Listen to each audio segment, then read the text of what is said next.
বিসমিল্লাহির রহমানির রহিম। সম্মানিত দেশবাসী, আপনারা দেখতেছেন অবৈধ সরকারের অবৈধ প্রধানমন্ত্রী বলতেছে মা দুর্গা দেশে দেশকে রক্ষা করবে, দেশে মানুষ হত্যা করে মা দুর্গা রক্ষা করবে। কোথাকার মা দুর্গা এই কাজ করবে?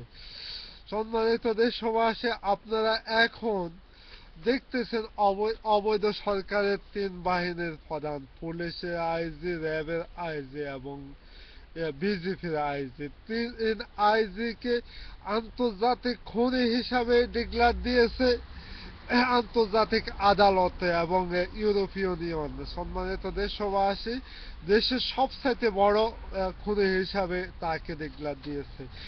অবৈধ সরকার অবৈধ প্রধানমন্ত্রী ফেরাউনকে হার মানিয়ে দিয়েছে। ফেরাউন কিন্তু তার আদালতে তার বিবেক অনুসারে মানুষকে হত্যা করত, কিন্তু এইখানে অবৈধ সরকার অবৈধ সন্ত্রাসী প্রধানমন্ত্রী কিন্তু দেখা মাত্র মানুষকে গুলি করার অর্ডার দিয়েছে।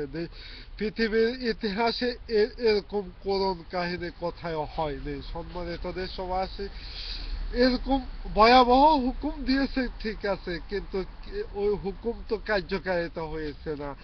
আজকে আমি আমাদের সশস্ত্র বাহিনীর ডিআইবি বিভাগের ভাইদেরকে আমি জানাচ্ছি, আপনারা অন্তত এতটুকু কাজ করেন। কারা মানুষের উপর গুলি করে, তাদের নাম ঠিকানা এবং তাদের পরিবারের পুরো পরিচয়টুকু দয়া করে অনলাইনে পেশ করুন। তারপরে তাদের বিচার জাতির মাঝে ছেড়ে দেন। আপনারা অন্তত দেশ এবং জাতির স্বার্থে ক্ষুদ্র কাজটুকু করুন। সম্মানিত ভাইয়েরা আমার, এই দেশের গণতন্ত্রকে আমরা রক্ষা করব। অবশ্যই অবশ্যই আপনারা জানেন, হাতের অস্ত্র আলাইতে হইলে কিন্তু বাহুতে বাড়ি দিতে হয়। অবৈধ সরকারের সন্ত্রাসীরা আজকে পাশের দেশে কিন্তু ভিসা চাওয়ার জন্য লাইন, ভারতের দূতাবাসে কিন্তু পুরা লাইনের উপর লাইন পড়ে আছে, কিন্তু ভারতের দূতাবাসে কিন্তু যাওয়া মাত্র ভিসা পায়, কিন্তু আজকে লাইনের উপর লাইন। তার অর্থ, আমি আমার ভাইদেরকে বলতে চাইছি, আপনারা দয়া করে ভারতের দূতাবাসে যেগুলা যেরকম ভিড় দেখা যাচ্ছে ওইগুলো আপনারা ফেসবুকে ছাড়ে দেন এবং অনলাইনে করার জন্য আপনাদেরকে অনুরোধ জানাচ্ছে। সম্মানিত সভাসী, আপনাদের আর ভয় নাই। এখন দেশ নেত্রী বেগম খালেদা জিয়া জাতীয় মা, দেশ এবং জাতিকে নিয়ে এতটুকু করতেছে।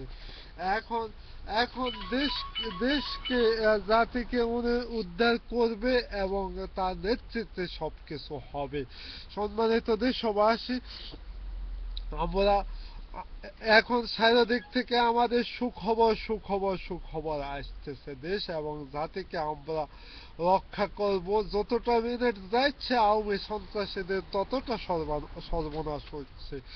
সম্মানিত দেশবাসী, ওই দিন মনির খানের যে গানের মতো আমি বলতে চাচ্ছি, খালেদা জিয়া এখন দেশ এবং জাতিকে নিয়ে যেভাবে এগিয়ে যাচ্ছে, এখন আওয়ামী সন্ত্রাসী মন্ত্রী এবং হায়ানা সরকারের প্রথম সর্বনাশ হয়ে যাচ্ছে।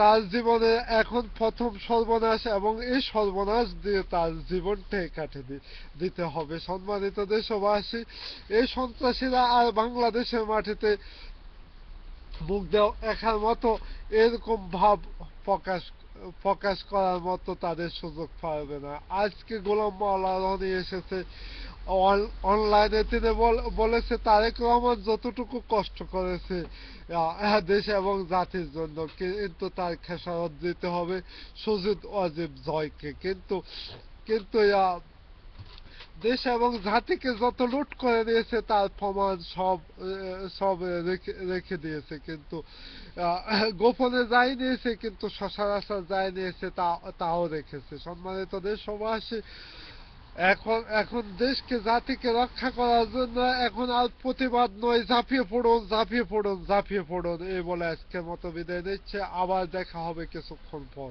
খোদা হাফেজ।